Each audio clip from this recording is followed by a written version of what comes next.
Good evening, everybody, and welcome to BrisScience, our first for 2026 and our 20th birthday celebration. Yes! How amazing is that? If this is your first BrisScience, where have you been? No, kidding. BrisScience is a series of free public lectures on science held once a month at the fantastic State Library of Queensland and brought to you by the University of Queensland. And I'm your MC for tonight, and indeed for the last 19 and a bit years, Joel Gilmore. It is so good to be here tonight. I would, of course, like to start by acknowledging the traditional owners of the lands on which we're meeting tonight, the Yugara and Turrbal people, and pay my respects to elders past and present. And although we're celebrating 20 years here tonight at BrisScience, it's worth remembering that the First Nations people are celebrating some 65,000 years in Australia. It's always good to keep these things in perspective. Tonight we also have some very special guests with us in the audience. We have the University of Queensland Vice-Chancellor and President, Professor Deborah Terry, AC. We have Dr. Christian Rowan, MP. We have the, of course, Queensland Chief Scientist, Professor Kerrie Wilson. And we have Executive Dean of the University of Queensland's Faculty of Science, Professor Melissa Brown. And then most important of all, we've got all of you, the amazing BrisScience audience. Thank you so much for coming out on this rainy Brisbane night. Now, we have a very special evening. We've got several guest speakers who are going to talk about some fantastic science happening in Queensland. But given it is our 20th birthday, I was hoping we could take a short break from science class and jump into the history class next door, because BrisScience has been going almost 20 years today. It was 2006, March 13th, where we had Professor John Maddock talking about the secrets of our genes. And this all came about because of an amazing person. Now, have I got the little clicker here? Can I do this? There we go. This is Jen Dodd, who was a researcher in quantum computing at the University of Queensland. And she had the idea about setting up a lecture series that was a little bit different from a conventional come onto campus, sit in a lecture hall and hear a science talk. She wanted to create something that was cultural, that was about bringing people together, being off campus, and really celebrating the incredible science in Brisbane. And Melissa is going to talk a little bit more about that history and origins of BrisScience afterwards. But I think you will have seen, if you've been coming to a few of these, I think we've done an amazing job of bringing together some incredible speakers over the years. We have done some 200 talks, meaning we have seen, what I estimate, some 40,000 people in the audience. And it has been, this is just a very small sample of speakers that we've had. We have covered so many different areas of science. We've covered Australia's flora and fauna. We've covered venomous reptiles and the noisy miner mafia. If you remember that one recently, terrifying, well-organised noisy miners. We've covered physics, chemistry, we've covered Antarctica and space, and we've covered some of the big topics, right? The really big things. Climate change is obviously the challenge of our entire era, of this generation, is how do we tackle climate change? And we have explored the implications for Australia, the implications for our crops and how we can grow new resistant crops. We have explored what it means from satellites to Antarctica and beyond. And we've also tackled, the big challenges of medicine. We've talked about new techniques and new cures. We even had an amazing talk about global pandemics in October 2019. Yeah, if only we'd gone out and invested in masks, at that point. And the great thing is that because we have all of these incredible we have recordings of all these different BrisScience presentations going back many, many years. So we have created not just a resource for everyone to come together in Brisbane, but an enduring resource for the world of these incredible speakers in Brisbane. We've had Nobel laureates. We have had science demos. We have had cooking shows. We've partnered with ideas festivals and science festivals and writers festivals. And the only downside of having this recording history is that when I went back to look at our old speakers, I was also able to look at myself. Which is on so many levels horrifying. I do think there is an amazing, if anyone's looking for a PhD project, looking at the migratory habits of my hair, as it sort of moved north, then south, and then, like so many species in Australia, appears to be at risk of going extinct. But it has been an incredible journey and such an honour to be here with you and to share this every week, virtually every week, sharing science, and have so many excellent conversations with you over drinks and snacks afterwards. So thank you so much for all your enthusiasm and coming out every week. We really appreciate all of you.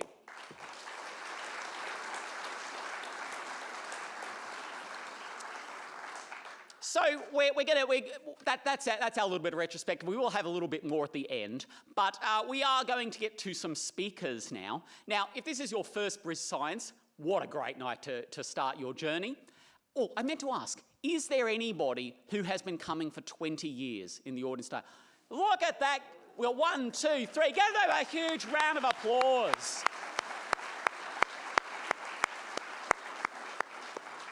That is fantastic. If you come and, I think there was 2 there and 1 up the back, was there? You come and see me afterwards. We've got 2 double passes to the World Science Festival, to a comedy debate that I might be speaking in, that we would love to give you to thank you for your support of BrisScience. All right, so tonight, few bits of housekeeping. First of all, we are going to have some speakers. If you've got a mobile phone, great opportunity to turn it to silent. But don't turn it off because we will be taking questions through an app on our mobile, on your phone. There is a QR code. Look at that amazing timing there. Good work from the tech team. You can scan that code now and go to a form where you can ask your questions either of our chief scientist, or if you've got questions about BrisScience, you know, whatever goes. Our chief scientist also says she's very keen to take questions about quantum computing. And of course, we have an amazing team from UQ here who would also love to answer questions as well. We did used to take questions back in the very old days, like 10 years ago. We used to take questions by, you got a written program on the way in, you wrote down your question, we tore it off, and then organisers, me or whoever, would sprint round, collect the questions and frantically flick through them to try and to ask the question just before the introduction, just before the speaker finished their last gulp of water. What a time to be alive. Then, of course, after that, we are going to have some drinks and snacks next door. And tonight, we even have a beautiful live band, a quartet, playing for us. So please hang around and celebrate that wonderful culture of science. In a few moments, we will be, of course, inviting Professor Kerrie Wilson, our Queensland Chief Scientist, who better to get to celebrate an evening like this. And she'll be talking about STEM in Queensland, a little bit of the state of our state's science. But first, it's my great pleasure to welcome Professor Deborah Terry, AC, who, as I mentioned, is the Vice-Chancellor and President of UQ, and a terribly important person because without her and UQ support, we wouldn't be here tonight, or at least wouldn't have such great food next door. Please welcome Professor Terry.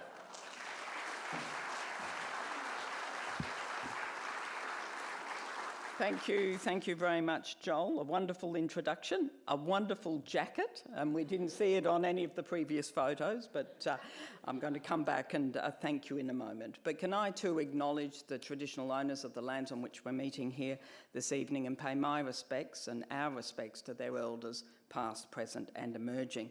I'd obviously also like to acknowledge Professor Kerrie Wilson, our keynote speaker this evening, Queensland Chief Scientist, Dr. Christian Rowan MP, other distinguished guests, colleagues, BrisScience, fans and audiences. It's wonderful to see you, and congratulations to the 3 people who have been coming for 20 years. That is phenomenal, so thank you for your support. So good evening and a very warm welcome, obviously, to the State Library of Queensland for this celebration of 20 years of BrisScience, UQ's public lecture series on all matters science related.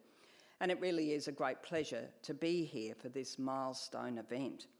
When BrisScience was first launched in 2006, its founder, who we've already heard about, Dr. Jen Dodd, described a simple but powerful ambition for this lecture series.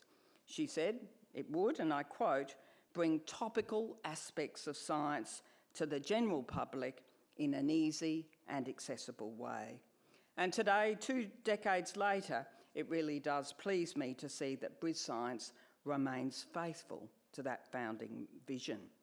Over the past 20 years, this public lecture series has created a space where people from across Brisbane and beyond can hear directly from scientists about the ideas and discoveries that are shaping our world.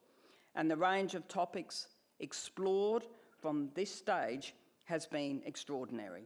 From the secrets of our genes to the mysteries of black holes, from artificial intelligence and quantum technologies to the future of medicine, agriculture, and of course our planet. Along the way, this lecture series has welcomed leading researchers from UQ and across the world who are working at the frontiers of global discovery. To put it simply, what BrisScience has done so well is to bring such discoveries into the public conversation, giving people the chance to engage with new ideas that are rapidly reshaping our lives and indeed our future. And this role, I think, has become even more vital today, in an era in which online echo chambers are effectively fueling the spread of misinformation and blurring the lines between evidence and opinion. In this kind of environment, initiatives like BrisScience offer a valuable space where complex ideas can be explored with care, grounded in curiosity, civil debate and scientific integrity. And of course, this notion goes to the very heart of what universities like UQ exist to do. At UQ, our purpose is very simple. We exist to deliver for the public good through excellence in education, research and community engagement. And BrisScience has been a very powerful expression of that mission in action.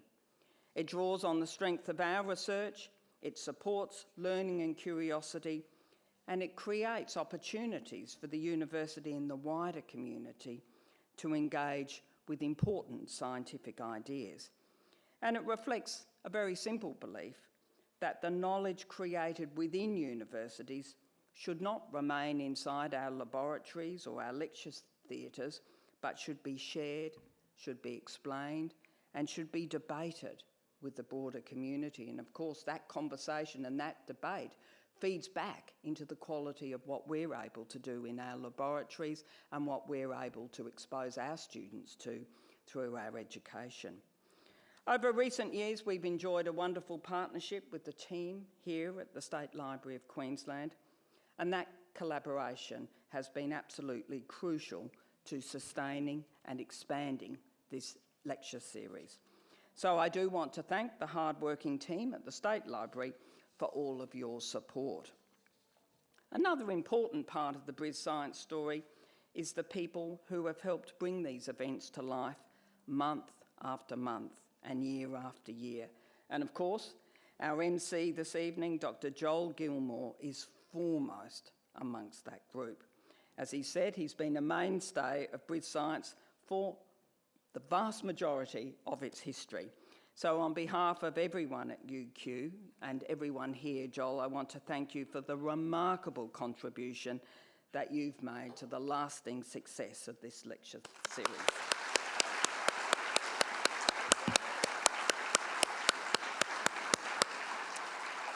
And I'd also like to acknowledge everyone else who has contributed to the success of BrisScience over the past 2 decades, obviously including the event organisers, our guest speakers, but most of all, you, our audience members, who have consistently shown up, asked questions and kept the conversation alive.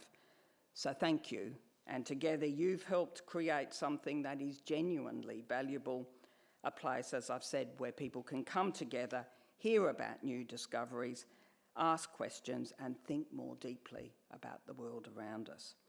Now, that spirit of curiosity and open discussion sits at the very heart of BrisScience, and it's also a spirit that is very much reflected in the work of our guest speaker this evening, Professor Kerrie Wilson.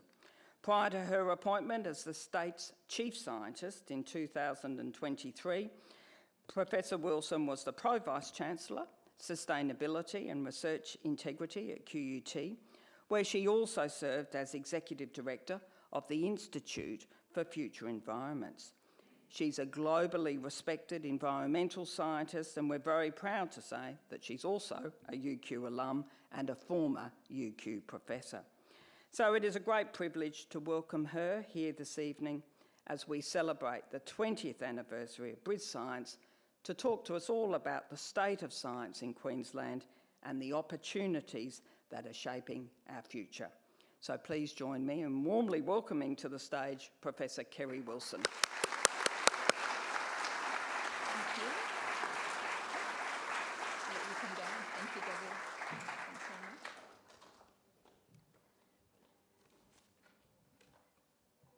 Okay.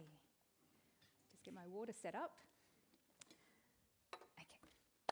Thank you, Professor Terry, for inviting me to speak tonight. Thank you, Dr. Rome, for attending. It's lovely to see you. And Joel, happy 20th birthday. You look amazing. You're doing so well. There's a nice sparkle going on. And thank you, everyone, for turning out tonight on this beautiful, rainy evening. It's a real privilege to see you all. I see some familiar faces in the audience. I see some old friends. Karen, where are you? Put your hand up. There you go. Sarah and Lisa, hi. Nice to see you. It's just wonderful to be here together with all of you tonight. Tonight, I'm not going to do any fancy dancing, cooking show, sorry. But I'm going to give you a bit of a roller coaster ride of where Queensland science is at. I'm going to interject some statistics because I am Queensland Chief Scientist. It would be remiss of me not to. I'm going to tell some stories, mostly about other people's amazing work. And there will be some highs, but there will also be some lows. So this is a conversation starter, essentially, for our state. So I'm really keen to kind of bring you on a journey of where we're going with Queensland science and where we need to go. So now I've got to remember to do my slides. My team always tell me I forget to do my slides. Okay, so this is a kind of a day in the life of this role, and I think it kind of sums up the nature of the role. In essence, I'm a conduit between our scientific community here in Queensland and our policymakers. So the remit is around evidence-based material and insights to inform policy. And any one day I can be talking to people about threatened species management, talking to our quantum, well, mostly they're talking to me about quantum physics, working out how we can use STEM to make our Brisbane Olympic and Paralympic Games even more amazing. So the diversity is huge. But one of the luckiest and I guess the most privileged part of the role is that every day I get to meet amazing people that are doing exceptional science here in Queensland. And also, every day I'm on the lookout for who will be the next Queensland Chief Scientist.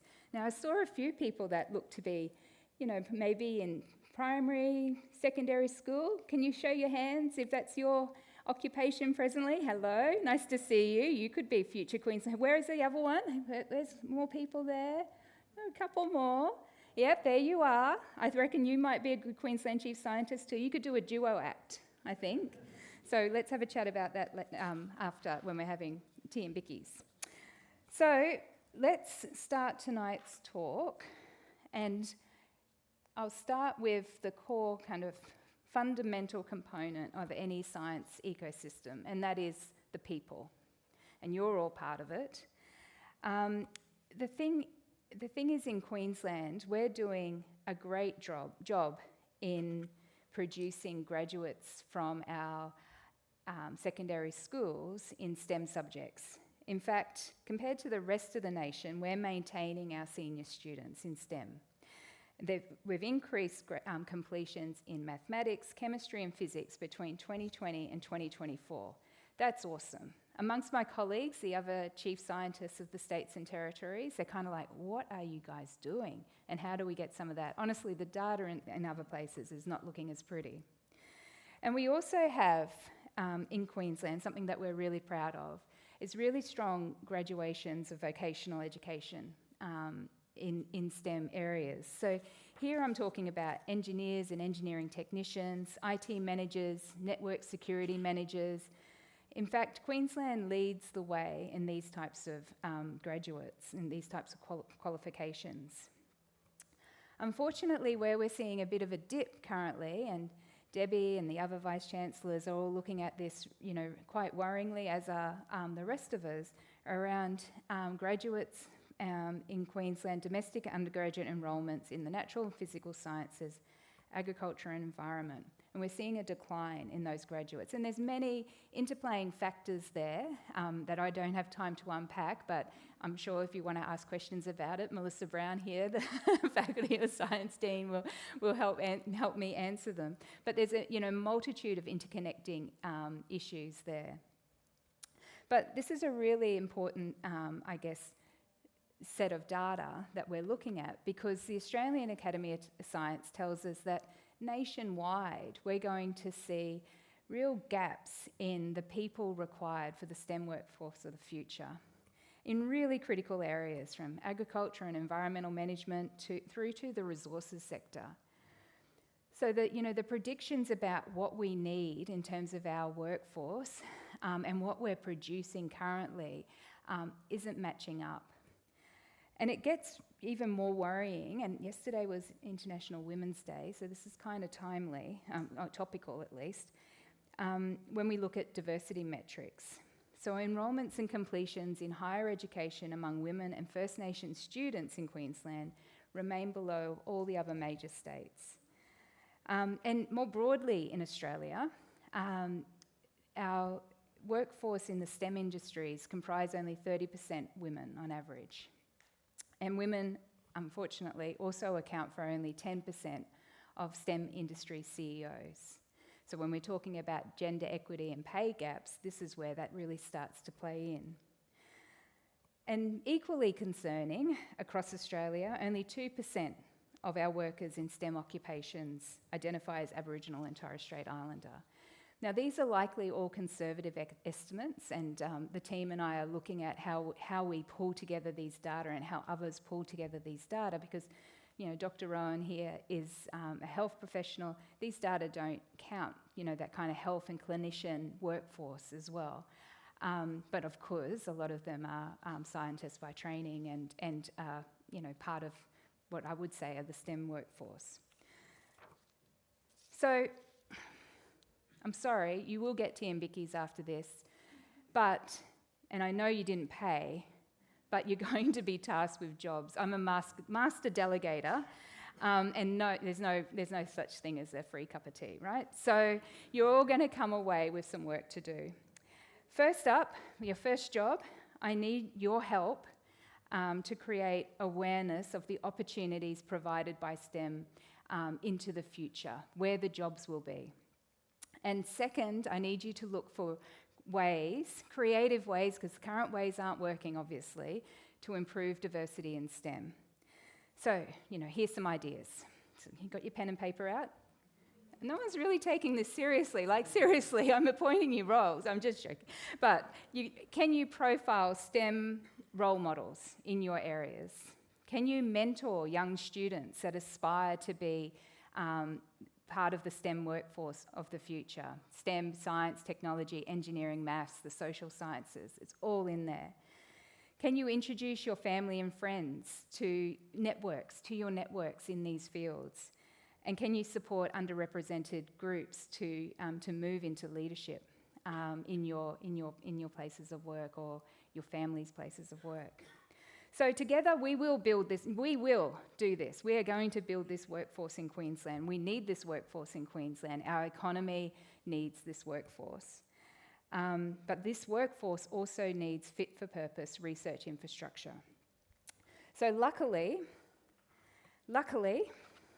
and this is a bit of good news, Queensland and the federal governments have for a long time co-invested in research infrastructure to support our scientists and researchers, working with leaders like Professor Kerrie from the University of Queensland, but also our private sector partners. We're working together to ensure that our scientists, our researchers have the facilities that they need to grow, build their research. And just one example, there are many, hundreds of examples, but one example is a new quantum cryo lab, which has been set up at the University of Southern Queensland Springfield campus. Now, this is the first, Australia's first cryogenic electronics measurement facility, and it's really fantastic that it's going to also be accessed by the aerospace, medical and energy industries. So this is an exciting example. Temperatures in these dilution refrigerators can get down to minus 273 degrees Celsius, which is colder than deep space. And so, what happens in these, Joel, at any point I'm just going to call on you to come and explain, but at those temperatures, because Joel did a PhD in physics and quantum physics at UQ, didn't you? And looked at the intersection with photosynthesis. So we've got our resident expert here. But what happens in these cold temperatures is that the thermal or white noise disappears. And so that's when these kind of quantum mechanics things come out of hiding. That's how I like to explain it. Okay. So, as I mentioned, the celebration around this facility is that it will be open to startups and industry partners. And they can use this highly specialised equipment to advance next-generation quantum hardware, semiconductors, sensors, and superconductors. You might be thinking, none of this is relevant to me. Well, it is. These are better phones, they're faster computer chips, and they're more powerful sensors that will be able to detect things that we haven't previously. In several locations around our state, we have grouped together facilities such as this into what's called precincts. I'm not based at the jail, okay. They are kinder to the Queensland chief scientist than that, but I'm based in the beautiful Boggo Road Innovation Junction. And also Dr. Trent Dalton, a QUT alumni, wrote about this place. So I look out from my office and is that the jail cell? Never read that. But it's just a fantastic history. But now, Boggo Road, well, it's actually a tragic history for many people. Sorry, I should be serious. But now, Boggo Road Innovation Junction is a hub of health, biomedical and environmental sciences. It's also the home of one of UQ's newest campuses as well. You would have heard of the Gardasil vaccine. That was created by Emeritus Professor Ian Fraser and the late Dr. Zhao Zhu. That vaccine has prevented millions of cases of cervical cancer.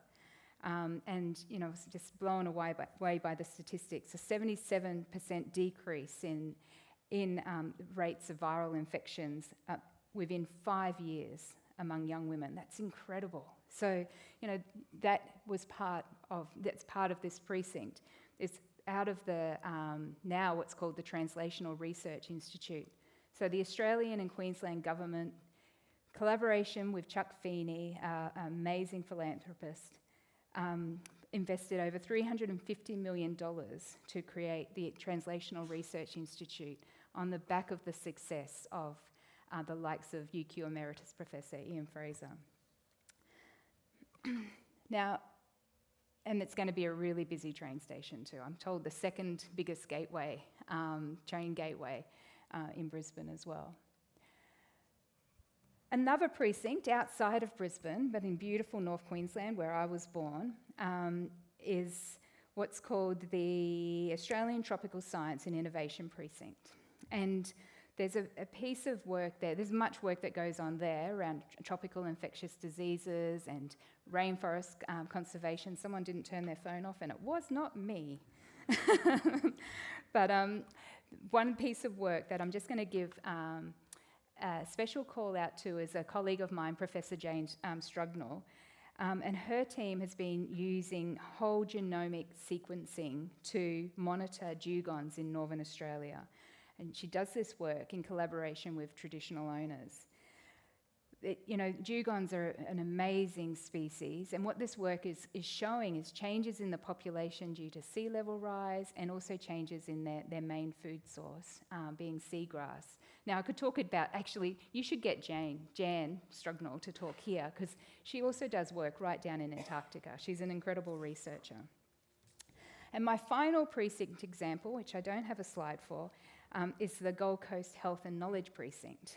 And, down there they're doing groundbreaking work on spinal cord injury and also the development of a total artificial heart.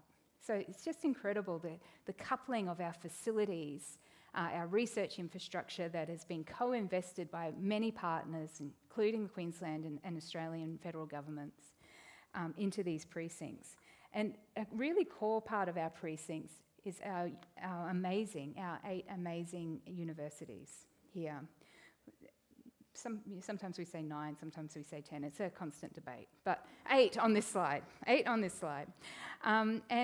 they really do a fabulous job in these precincts and elsewhere. But in the precincts, they're working alongside our hospital staff, alongside our clinicians, and working hand in hand in industry. And I see examples of this collaboration all the time. So, in putting together this talk, we had to make some really tough choices. Like on the weekend, I was testing my teenage sons. I'm like, is that interesting? Yeah, that's really interesting. I was like, I was going to take it out. But one thing that I wanted to really kind of draw your attention to is the work of our regional universities. So, Queensland regional universities have increased their Commonwealth R&D, so research and development funding, by a whopping 3.5 times over the last decade. And that's a trajectory we really want to continue, because we know when our regions thrive, our state also thrives. So there's 2 examples I just wanted to share with you. The first is work that Central Queensland University is doing with Stralis aircrafts, and they're developing long-range hydrogen electric propulsion systems for aviation. So their technology is so light that it can enable flights that are 10 times longer than battery electric solutions and operate at up to 50% the cost of fossil fuel aircraft. So, fantastic collaboration there between Central Queensland and that company. And another interesting example, not related, but on the same slide, so don't get confused. But this is a wallet made by Vermin Tannery, and they're developing ways to magically transform cane toads into luxury goods, such as this beautiful wallet. And the remainders go into organic fertiliser. So how good is that? You've got a zero waste model for cane toad eradication. Now, cane toads are nasty for our environment. They also keep me up every night because we've got one that's pooing in our pool. And so my husband gets up every night and goes and does something magically with the cane toad. Anyway, moving on. Sorry, I get distracted. And it is depriving me of sleep. So I really want Vermin Tannery to succeed. So, these are some great examples. Of course, there are many, but, so we've got collaborations between the university sector, the private sector, government. Some of the stats here that I just want to draw your attention to is that only 4% of Queensland businesses collaborated with universities on innovation projects in recent years. So that's low, right? We want to build that one. And actually, business investment in R&D is low nationally, but it's also low in Queensland. We're behind, now this is very disappointing, we are behind New South Wales and we are behind Victoria. Their businesses invest twice what our businesses here invest. Overall, our total part of gross state product, I'm getting good with my terms that I need to know in this role, is behind Victoria, New South Wales and South Australia, and it's about half of the OECD average. So, you know, these stats are really the foundation of a national conversation we're having at the moment, and it's been another review of all of the levers and things that we can pull to change tax incentives that we're waiting for the recommendations to be released. But again, sorry, you all have a job to play in this. So this is a very diverse audience, and some of you will be business owners, some of you will work for the university sector. Your job here is to come away with a new contact, either that you will utilise or that you know someone that will utilise it. And we need to start those conversations about, you know, what we can do to work together.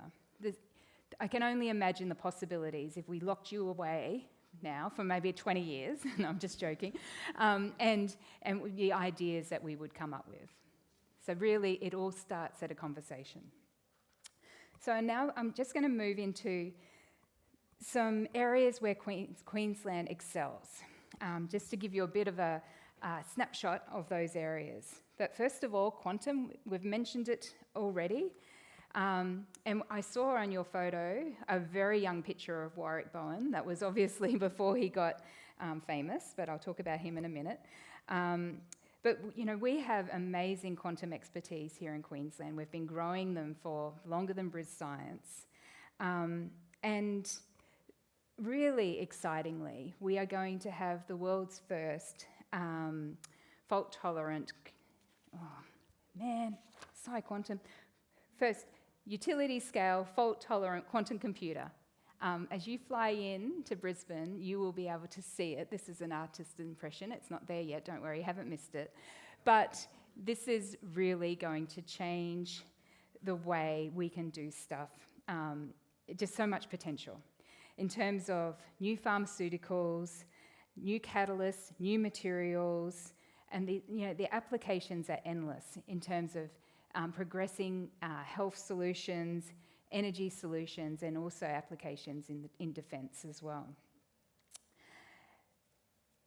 The Queensland Government is partnering with the Australian Government on this initiative, but the Queensland Government has also been investing over many years, but in the last couple of years, over $50 million in programs to support the wider system, so that when this is operational, we have a workforce to support it, and we have users, and the demand is there to use that quantum computer here in Queensland.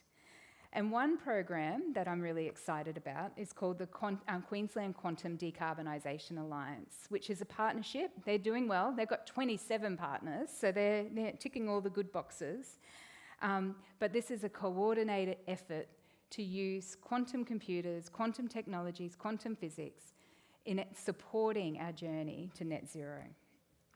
And we've also rolled out a range of programs on how we can use quantum to support the Olympic Games and Paralympic Games. So everything from better testing methods for iron deficiency, to assessing concussion risk and the implications of diagnostics for concussion, to tackling the logistics, like we think I'm not going to talk about the traffic, but tackling the logistics of running this major event, and also supporting people with disabilities to navigate the logistics of it all. So a real exciting and diverse array of projects that have been supported, and more will come. So it's so fantastic that we have this expertise in Queensland. And I mentioned Warwick before. This is what he looks like now that he's famous. He's growing his hair, I notice, yeah. So, Warwick and Helena, Warwick and Helena are leading what's called a Centre of Excellence in quantum biotechnology out of the University of Queensland.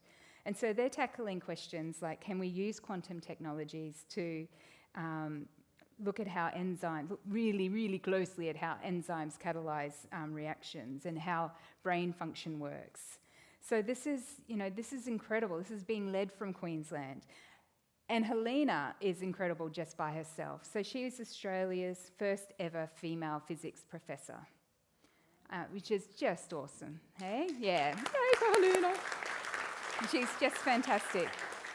And she's been a mentor for many at the University of Queensland and beyond, including myself. And we are so lucky that she calls Queensland home and she's helping Warwick with this initiative. So we also excel here in Queensland in robotics. QUT is Australia's top-ranked research institution in robotics. And they've developed crazy robots that can fly, swim, drive, walk. You've probably seen Cutie getting around, or at least on social media. Michael Milford's great in following Cutie. And up north, we're also using robots to assist with restoration of the Great Barrier Reef and rehabilitation of the Great Barrier Reef. But recently, I've got really absorbed by the work that Associate Professor Cheryl McCarthy's doing from the University of Southern Queensland, who's creating robotic systems that will enable plants to be fed and monitored and fertilised and checked, everything from Earth. And she's doing this work with NASA, and recently, on the 13th of February, 2 of her experiments went up to the International Space Station. So cool. Yeah, I agree. Yeah, I think good on you, Cheryl. It's like you don't get to do that every day, do you? Like I've never done that, and I can't imagine many of us will. But she watched her experiments go into space, and so this has applications for space, but it also has applications for here on Earth. Using robotic systems in remote locations. To take away the kind of constant human oversight component. And I'm sure there's lots of controversy about that. But that enables, it just really bakes in enhanced food security, particularly in remote locations. And, of course, you were probably all aware that we now have our own rocket company here in Queensland, Gilmore Space Technologies. So they had their inaugural sovereign orbital launch attempt here on Australian soil from central Queensland, and they have the first licensed commercial orbital launch facility in North Queensland. And this is all this, obviously the stuff that my sons said I couldn't take out, but so not really related to the work I do, and I'll touch on that in a minute. But there we go, too soon. I'll go back. I did just want to mention, and I don't have a slide of it, that our research in hypersonic technologies is really significant. So hypersonic, faster than Mach 5, so faster than Superman, much faster than Superman, around 6,000 kilometres per hour.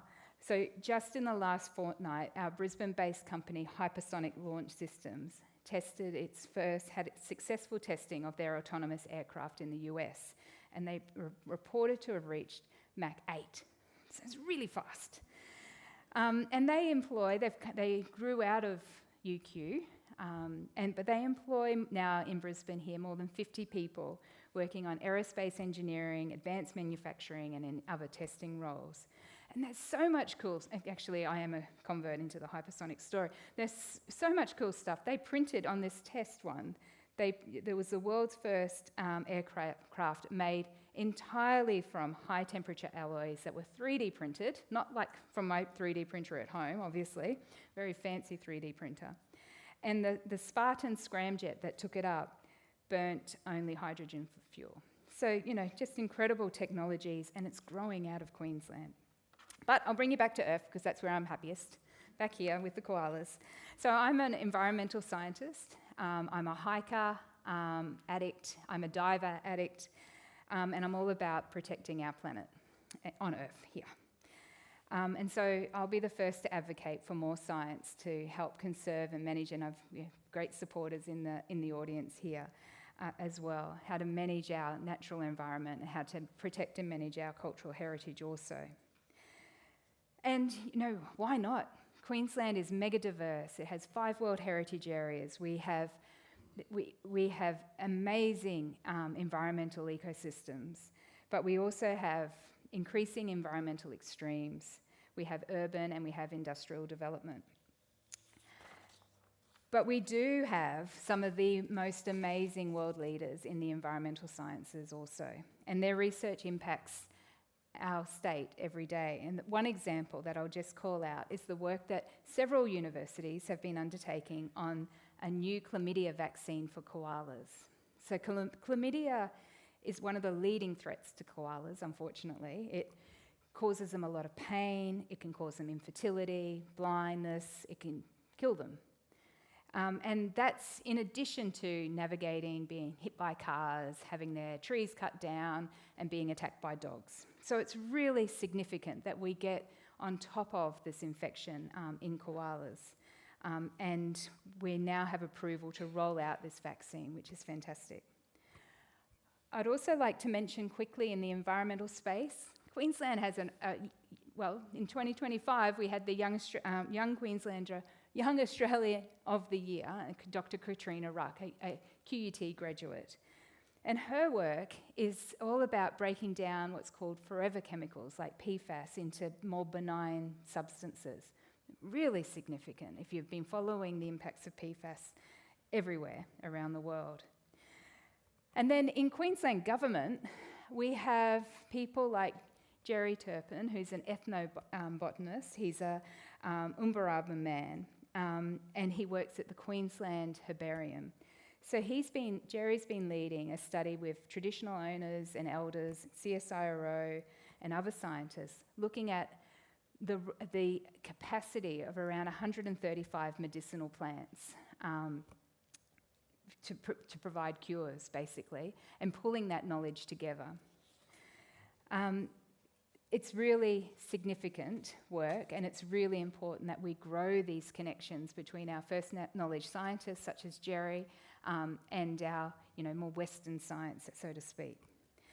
And just because it was International Women's Day, I'll also give a shout out to our herbarium director. The herbarium's been running for 175 years, and Gillian Brown is the first female director of the herbarium. So we love Gillian. Yay for Gillian. And she really is doing a fantastic job running a really significant, historically and scientific facility for Queensland. How am I going for time, Joel? Because I'm, going to be here all night.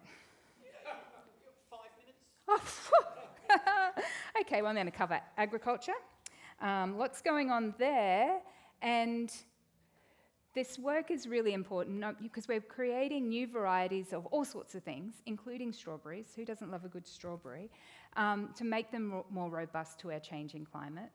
And also companies such as Gina's Table has set up a new facility in Bundaberg where they're taking strawberries that would have otherwise been tossed by supermarkets because they weren't quite perfectly pretty, and making frozen products, like powders and what have you. So this is a business in Queensland using science. Science and food is everywhere, and I think we just take it for granted every day as we eat our 3 meals plus how many meals that you have to eat like me. But, this is a really, really good example, I think, of that science with ag and also addressing food waste issues as well. And then, not just because Dr. Christian Rowan is here, but I'm going to talk briefly about health and science. And if you're wondering why we need to do that, well, it's because, and sorry, this is such a depressing list, but 2/3 of Queensland are considered overweight.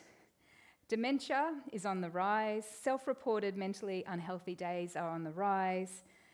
We have as Queenslanders, we have a 50% chance of developing cancer during our lifetime, and childhood immunisation rates are falling.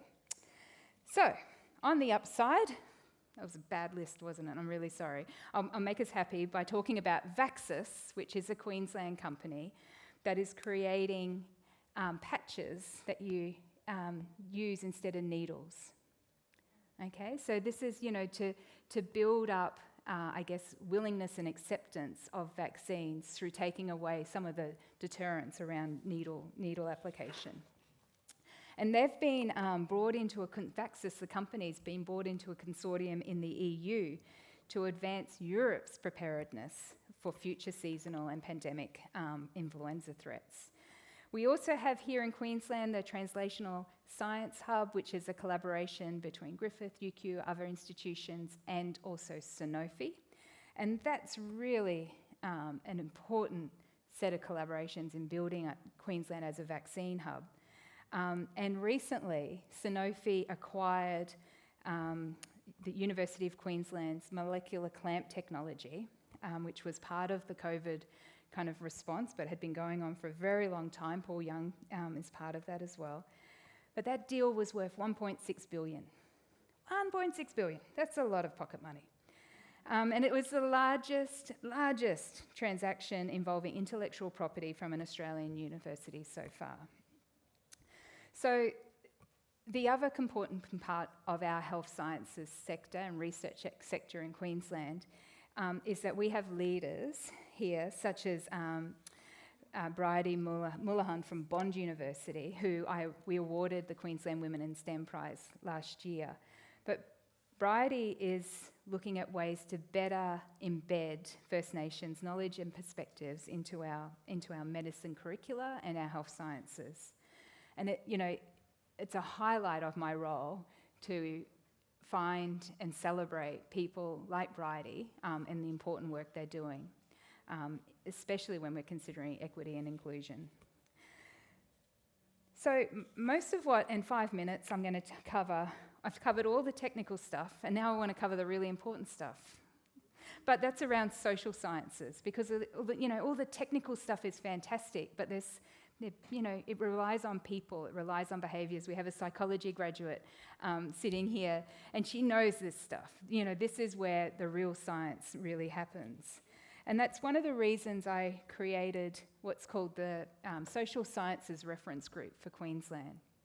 Not only are they amazing, not just these people, but there's loads of them, but this is the reference group members. They are leading our nation in the social sciences. They're very humble about that leadership, but the work that they do is really critical for informing our policies and our programs here in Queensland. So we've brought this group together: economics, sociology, communications, health, psychology, and criminology. That's the type of discipline set that we have represented in this group. And one of the members is Associate Professor Penny Williams from QUT. And she's looking at how AI is going to impact the Australian manufacturing workforce. So she works in an area called cobotics. So that's the relationship between human and robots, so collaborative work undertaken between humans and robots.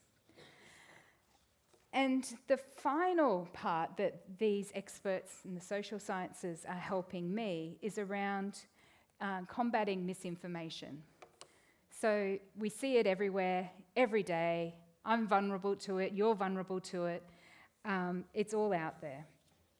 We have exaggerated claims, we have cherry-picked facts, we have personal opinions of non-experts that are very annoying, who are, telling us based on their beliefs, their ideologies, and their underlying agendas. So this is an issue.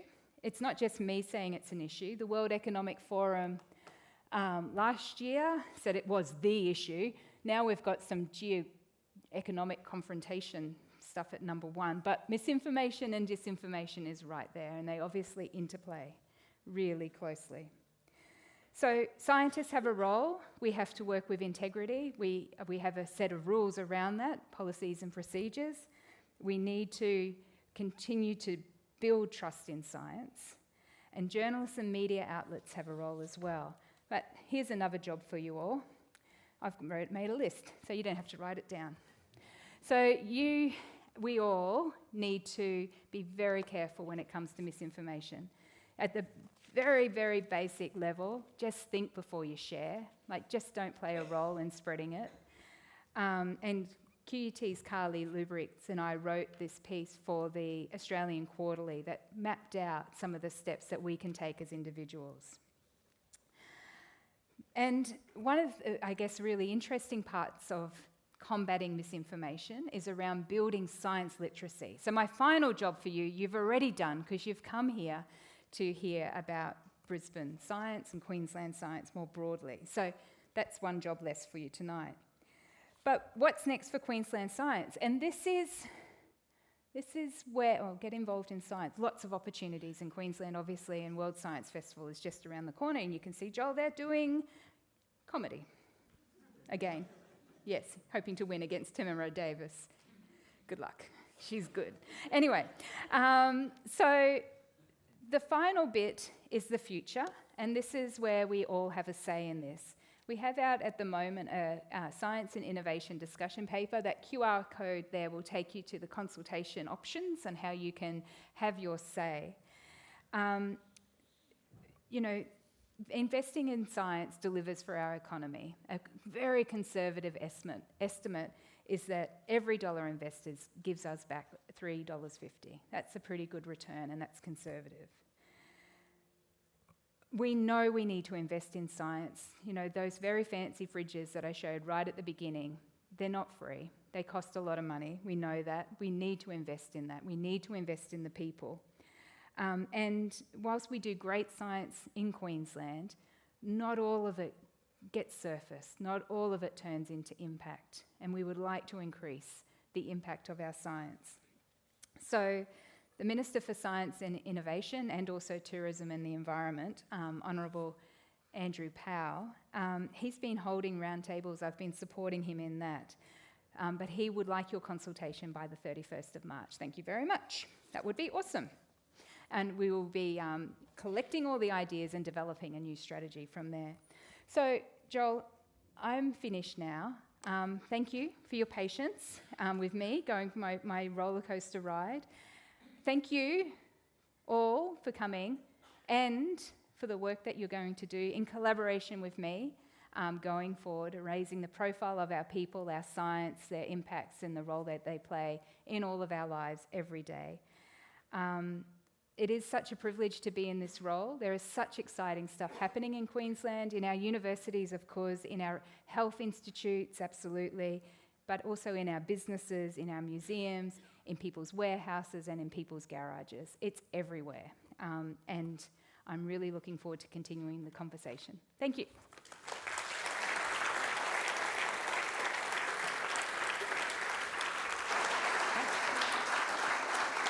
Amazing.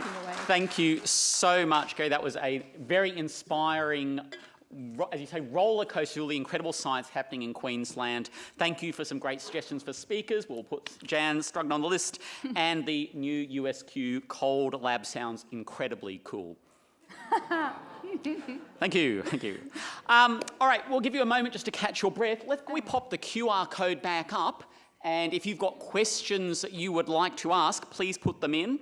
I'm glad that you mentioned the Minister. Unfortunately, of course, the Minister for Science and Innovation, Andrew Powell MP, couldn't be here this evening, but we are very appreciative that Dr. Christian Rowan MP could be here tonight, who's the Leader of the House and Assistant Minister to the Premier. So thank you very much for the commitment that Queensland Government always shows to science here. All right, so we've already got a few questions coming through. We will get through some, but of course, you'll be able to hang around for a few minutes afterwards, and we would love for you to stay and chat over drinks. First question is from Cassie. If you went back to uni to do another science degree, what would you major in? Oh, that's obviously at UQ, but... Oh, it's a fabulous question. I would lean probably more towards the social sciences. Just noting, I guess, how important human behaviour change is in some of the issues that we're dealing with. I have 2 teenage boys that are choosing their subjects now in senior school and, thinking about their university degrees. And I'm really jealous of one who's going to do maths and mathematical physics. It's like, okay, just try and do as much maths as you can. But the other, and I probably shouldn't actually... They're going to kill me if they find out that I've spoken about them here. Don't worry, it's only being streamed live to all of Australia, so... This is going to be our secret. But really interesting kind of double degrees, like interesting looking at international relations and, maybe the earth sciences. I think there's so many different ways that you can put science in with other disciplines and really create like your set of superpowers in your handbag. Like, it's a really incredible set of opportunities that we have now. It would be hard to choose. Amazing. Nate's got a question. Actually, there's a few questions around this, so I'm going to sort of paraphrase a few, which is, what kind of obstacles or what sort of strategies do you use when presenting scientific findings to policymakers? I just give them the facts. No, I'm joking. You keep everything really short. Yeah. Like 2 sentences. You know, we used to say a page, probably go up to a quarter of a page. Make it fun.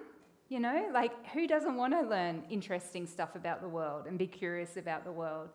And make it relevant. It has to be relevant to, you know, in the case of politicians, to the people that are voting for them. So I think, you know, there are great ways that you can package up the facts, make it less dry, but you know, there's an opportunity to bring everyone along on the journey, even if that's not their background. Amazing. I think that's a great and good messaging for all of us when we're communicating science across all our different areas. Ramesh has asked, why do you think Queensland has become a global leader in quantum computing? Maybe if I add my own flavour onto that is, you know, what do you think we did over the last however many years that has led us to become now this major global player in this space? How did we get up competing with all these other countries and research places? Yeah, it's a good question, and really, I think, important one to unpack, and it's one that I tell other disciplines to keep an eye on and learn from. They're all brilliant, obviously. They're all incredible educators and also researchers, and that combination have meant that they've grown really important teams that are now off working in industry around the world. So that's fantastic. The other part is they're organised. You know, they sing from the same song sheet. When they come to Queensland Government, they are organised. And, you know, Queensland Government has backed them and backed them into their work. You know, it's really amazing to see the role that the state can play in supporting scientists when, you know, this is really fundamental research. You know, this is a long journey for these scientists to come through with, you know, the very fancy facility that will be based out at the Brisbane airport. But Queensland Government has invested in that over a long period of time and continues to do so. So, you know, the ingredients are all there. Amazing. Look, there are many more questions here, but also I would like to have one more speaker. We don't want to stand between you and drinks, but I would love to just highlight this comment from Maina, who has not a question, but just wanted to commend Professor Wilson and the state of Queensland for having a brilliant woman leading our scientists. Aww. And role models matter, which I think is great. Please join me in thanking Kerrie Wilson.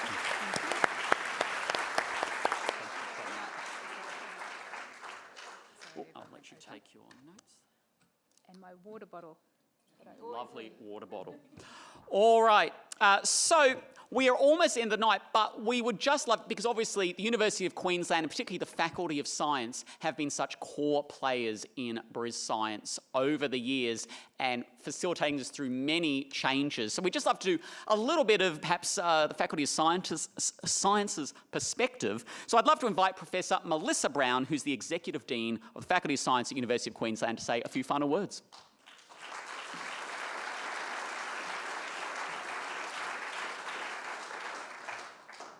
Well, that's a tough act to follow, Kerrie.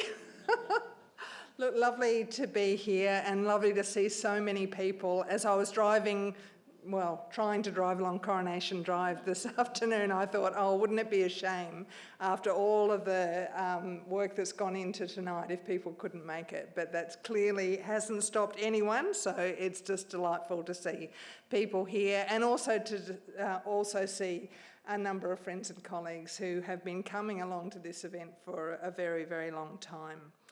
I would also like to start by acknowledging the traditional owners of the lands on which we're meeting today and pay respects to elders past, present and emerging, and recognise their very significant and ongoing contribution to local and global society. Happy 20th birthday to Joel and to everybody. Really wonderful to be here. And thanks, Kerrie, for your amazing update. There's just so much going on. It's so exciting and lovely to see it from a whole of state perspective. It's just so important. The questions were fantastic. I was waiting just to hear the answers, and just really, really exciting. Now, I would like to acknowledge our wonderful Vice-Chancellor and President, Professor Deborah Terry AC, and also Dr. Christian Rowan, MP, member for Moggill this evening. So the University of Queensland Faculty of Science, which I have had the absolute privilege of running for the last 9 years, has run BrisScience for 20 years now. It's been an absolute blast with hundreds of scientists gracing our stage over the last 2 decades and showcasing an impressive suite of disciplines. You've heard some of these already, but I'll just give you my list: astrophysics, quantum physics, neuroscience, marine biology, mathematics, climate science, AI, agricultural science, veterinary science and ecology.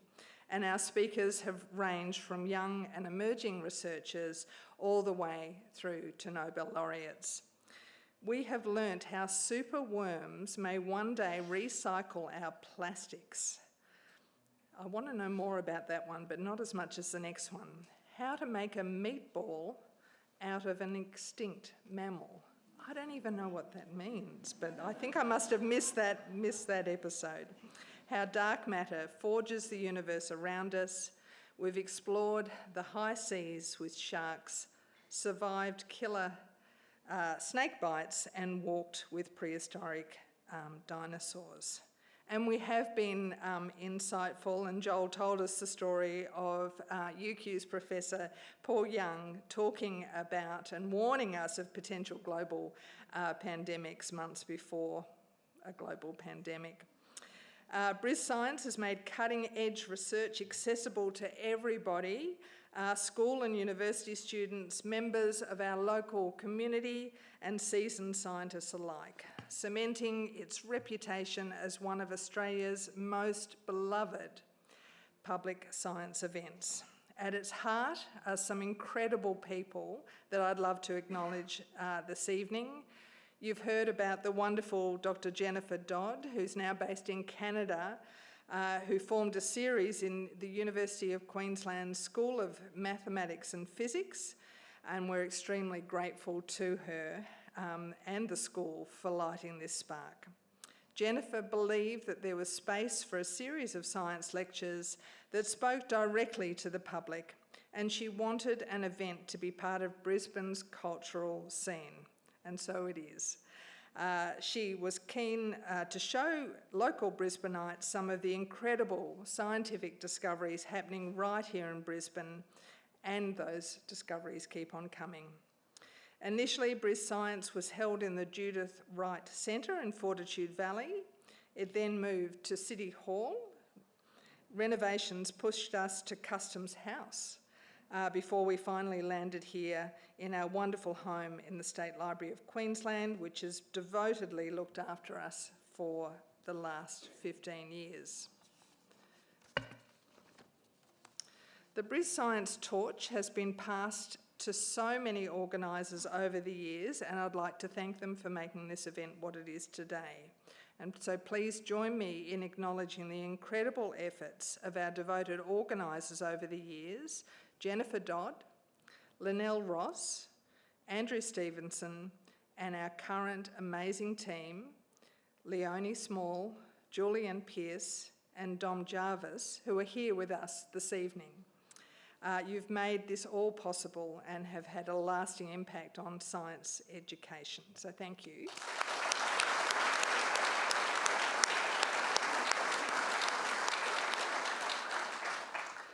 And as an ongoing acknowledgement of our close connection, we're announcing tonight that Professor Wilson and the role of the Queensland Chief Scientist will be an ongoing patron of BrisScience.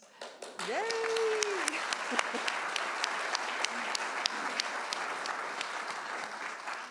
We're very excited by this patronage, which will enable BrisScience to connect emerging science with the people of Queensland. Now, we all know who the real superstar of BrisScience is. Any guesses? Yeah. In 2007, a very young, and we saw it ourselves, enthusiastic emerging physicist called Joel Gilmore, who I should say is still very young and enthusiastic, was nudged by Jennifer to host a fledgling science event. He immediately brought his enthusiasm, inquisitiveness and everlasting wit to BrisScience. He's charmed audiences ever since. Joel is a genuinely rare type, someone equally at home deriving physics models or making an audience roar with laughter. We return month after month for Joel's passion, playfulness and of course his puns. Joel has given so much to this event. His success is our success. So for your devotion to BrisScience and to science communication, we'd like to thank you, Joel. You've truly made this event what it is. As a small token of our appreciation over so many years, our specialist scientific workshop has made the most sciencey trophy that you could ever imagine. Oh, you brought it to the point. Okay. Up on stage, come on, come on. Isn't it great? Look at this.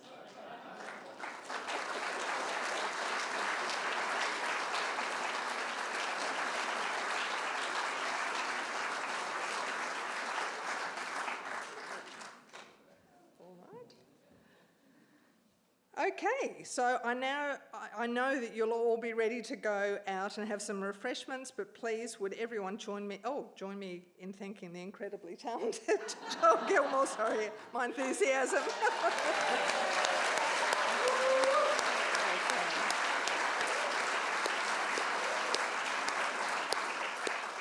So thank you everybody, and here's to the next 20 years of BrisScience. Thank you.